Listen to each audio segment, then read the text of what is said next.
What's going on, everyone? It's DV, and today I have something I didn't think would be possible, but I might actually have a better cry-iron farm for you that was actually created by someone else. It wasn't actually invented by me, and I know I've done a couple of these, and there's a couple, that you can, pretty much just auto AFK if you want. And I actually got an email from Creationer who told me they created a better cry-iron farm than I had. And, I was kind of skeptical. I was like, we'll see, because I really like mine. I'm pretty happy with mine. Mine's really easy to build. And then I watched this video over and over and over, and I'm actually going to link their original video in the description below so you can check it out. But they pretty much big brained this. Let me tell you, they big brained it. You need to stick through here and watch this because it's actually really cool. I don't know how they came up with this. I tried it a couple times on my own and it just never worked out. They actually came up with an infinite loop for a really cool cry-iron farm that pretty much respawns you over and over and over, and you don't really even need macros according to this. You just need to be able to hold your mouse down. So, you can pretty much, like, as long as you can keep your mouse going for farming, you're pretty much going to be able to continue doing this farm. So big shout out to Creationer, aka Miles Lego 60. Like I said, be sure to check them out. Subscribe to their channel if you haven't already. Full credit goes to them. I did not come up with this, but they did ask if I could make a video on it. And of course, if you haven't subscribed yet, please hit that subscribe button. And if you like Robux as much as I do, please hit the like button. All right, so I'm actually going to build it over here, and it's actually, like I said, it's really interesting. I'm going to show you how this works, but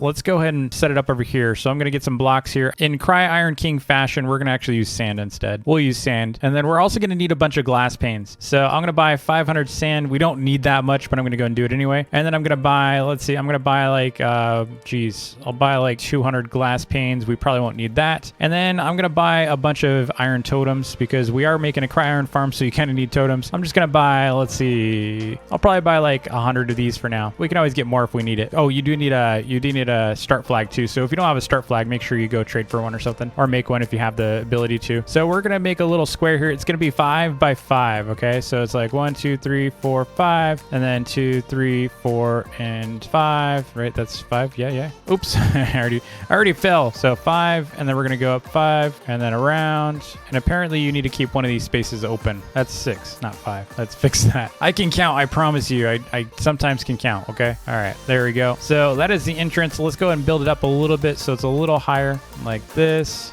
And so we're going to double stack it like that. So you can see it's a big C, right? Big C. And then from here, what we're going to do is at the bottom of this. Okay. So right here, we're going to go 2 in. So it'll be just one. It'll be like that. And then the very middle one's going to be your glass pane like that. All right. Easiest thing here is to kind of bring your camera under like that. And then what I would do is I would just set it up like this. So if we count this block, it'll be a total of 4, right? So if that's 1, 2, 3, 4, and then block like that. And then you're going to go out. You don't actually have to do it the way I was going to do it. So you could actually do it this way, or you could just count, you could just count this way, like 1. So that's 1, 2, 3, and then 4 down, right? And then you could just put a little block there at the end of your last pane like this, and then build out 2. You got to get rid of this because, obviously you're going to need some space for your totem. So that's where your totem's going to go, like right there. And then totem's going to go right here. And then we're going to get rid of these. So again, you're going 4 panes down. 4 panes down. So we're going to count this one. 1, 2, 3, and then 4. And then you're going to put a block at the end of this one.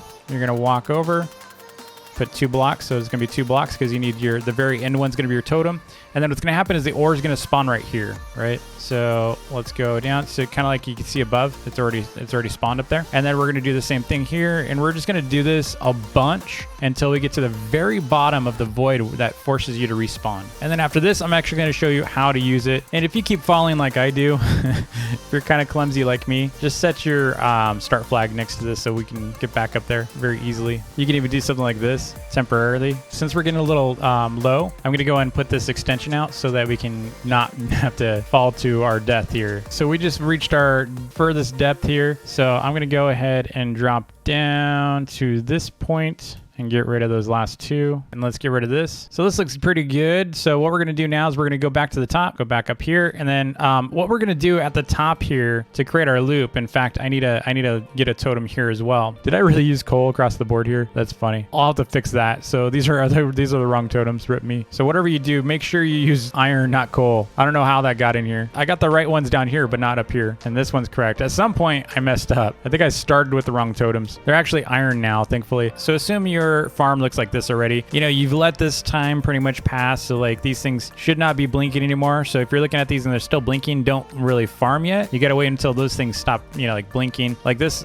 one right here is still going. It hasn't had a chance to rest yet. So you just kind of have to let it kind of continue to cycle through. So what you're going to want to do next is right here. So say you're on the totem, right? So you're going to want to put right here on the left, just if you're on the totem, you're going to look to your left here. You're going to put 2 blocks up and then you're going to go 1 out like this. And then you're going to take your glass pane. You're going to put that right there. And you can get rid of this if you want. You don't have to. You can pretty much leave it there if you want. But next piece here, you're going to want to put your obby flag here, right? So let's go ahead and put our obby flag. You're going to checkpoint that. And then you're going to, you know, what this does is obviously while you're looping, you're going to be going up over and over and over. So once you reach the bottom of your farm, you're going to continue to loop this way, right? As long as this is active, as long as the checkpoint's active, you're going to continue to loop. Now, what you want to do is you want to get rid of this flag. And by deleting the flag does nothing. Deleting the flag does absolutely nothing to you other than it just allows you to build there now. So it's not taking the build space, but it's still acting as a checkpoint. Look, so you're still got a checkpoint here. And I do this all the time on my stuff. So there's a couple other things you can do that with, like invisible teleporters and stuff. Here's the problem. So we're going to solve this piece right here, which you're probably already thinking is I'm dropping down, but I'm stuck on this glass. Why do we have this glass here? You know, why can't we just spawn on top of this? Well, you can't, right? Because you don't want to be in the middle of this. If you're in the middle of this, you're going to go downwards like this and you're going to break this glass. So you don't want to be breaking this glass while you're farming the ore. You want to be kind of on the side like this, right? You want to be kind of like that, and then you're going to pickaxe and you're going to go all the way down. So that's what we want to be. But what Miles came up with is using a basic workbench to push us a little bit to the side here, right in the center, but to push us a little bit to the side and make it so that we're not right in this dead center. So Miles uses a basic workbench for that. And so you don't want to put it like this. You want to basically put it so that the 4 legs here are over the glass. So see the glass pane? You want to make sure the 4 legs are over the glass. And again, it is important in this case, you're going to be opposite of, it's going to be to the left of wherever your totem is. So if your totem was on this side, then your workbench would be on this side. You get what I'm saying? So depending on which, it's always going to be the left of wherever your totem is. So if you're down here, you see how it just kind of pushes me perfectly? Like if you jump off, it's going to push you just perfectly off the edge here. And there might be some other objects you can use. Yeah, it seems like this is the best thing to use. I just tried a bunch of different pieces. I'm sure someone else, you know, can spend a little bit extra time on this, but this definitely saves a bit of time and you can get rid of that piece there. You just need to have this part floating. So let's go and switch to our pickaxe. So pretty much what you want to do is go in first person mode. We've got this, right? So let's drop down and then we're going to start our farm. So pretty much just put your mouse in the center and just hold down. You can pretty much hit escape, and that is how you can get into this auto pickaxe mode. So you can see it. I'm not touching a thing right now. My mouse isn't even like touched. Now you can see how it got stuck here? That could be problematic if your mouse is in the wrong spot. So you'll want to do something like this, and then you can hit escape again. So you might have to adjust your mouse, your mouse pointer a little bit, just a little bit up, so that you don't like have a situation where it misses. And you pretty much walk away from this point. Now I think in this scenario you might actually time out if there's no activity from your input. It really does work though. Yeah, this is really cool. So I'm gonna actually time lapse this for about 5 minutes and see how much crystallized iron we get over the span of 5 minutes.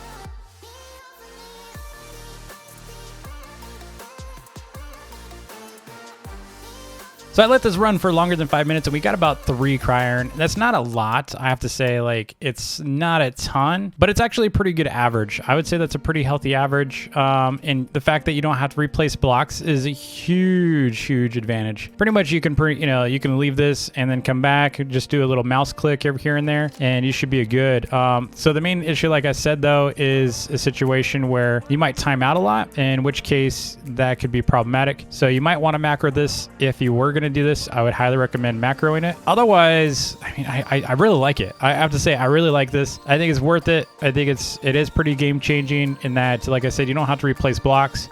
It's pretty much automated for the most part. I think if you were to fast pick this, it would probably go and start breaking the glass, which would be problematic. I think it would actually break the glass. And if that were to happen, your farm's pretty much broken. So I wouldn't actually recommend fast picking this, although you could probably get a lot more cry iron that way. Again, I'm just going to do a quick mini build for you so you can get again, understand what is going on here. So pretty much you could do this, right? So it's 2 across like this, and then you got glass pane, right? Putting a totem right here, and the ore just needs 2 spaces. This is 4 blocks up like that. And then there's another set of 2. And then you're just alternating that back and forth. You do need to get rid of this space, but it's alternating back and forth like this. Pretty much alternating back and forth like that. Boom, boom, boom, boom. Then you're going all the way down to the void. That's important that you go all the way down to the void. We only have this frame just as a frame to be able to build on. You don't even need the frame. So pretty much the frame does not need to exist. And then right here, you see this right here at the very top here. Let's just build upwards. So say this is the same as that. You'll notice again, I told you it has to be to the left of your totem. So if you are the totem at this block looking towards your ore, where your ore is going to spawn, to your left, right? To your left like this. So it's going to be